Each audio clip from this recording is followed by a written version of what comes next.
Adimen artifizialeko alorretako bat dan hizkuntza naturalaren prozesamenduan ikertzailea naiz. Azken urteotan bereziki ikertu dut laguntzaile adimendunen alorrian, bai?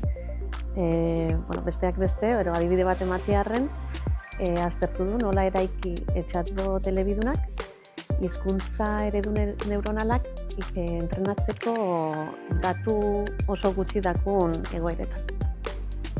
Informatika ikasten nebilela, aukeratu neben hautazko irakasgai bat, hizkuntza naturalaren prozesamendua deitzen zana, eta oso interesgarria izaten besteak beste pertsonei makinekin beraien hizkuntza naturalean komunikatu ahal izateko ero, ahalbidetzenko lan egiten eben alor hori. Azken aldian, adimen artifizialak dauen gorakada honetan ero, adituek esaten dauen moduan garrantzitsua izango da, ero da, euskera bertan egotiak.